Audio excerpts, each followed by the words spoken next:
ایک بزرگ نے دعا مانگی کہ اے اللہ، اس وقت جو بھی آدمی سب سے زیادہ گناہگار ہے میں اس بندے کو دیکھنا چاہتا ہوں۔ اللہ رب العزت نے الہام فرمایا کہ فلاں جگہ پر ایسا آدمی رہتا ہے۔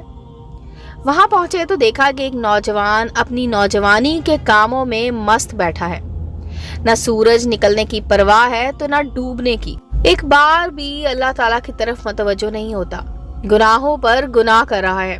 اسے دیکھ کر وہ واپس تشریف لائے اور چند دنوں بعد ہی شوق ہوا کہ سب سے زیادہ عبادت گزار آدمی کو دیکھا جائے۔ وہ یہ دیکھ کر بڑے حیران ہوئے کہ یہی آدمی سب سے زیادہ عبادت گزار ہے۔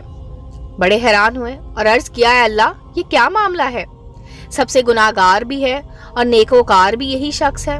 ارشاد فرمایا، ابھی چند دن پہلے اس کا بیوی سے جھگڑا ہوا، بیوی نے اسے گناہوں کے تانے دینے لعنت ملامت کی تو اس نے جواب میں کہا، میں مانتا ہوں کہ میرے گناہ بہت زیادہ ہیں، میں شرمندہ ہوں، مگر یاد رکھنا میرے پروردگار کی رحمت اس سے زیادہ ہے۔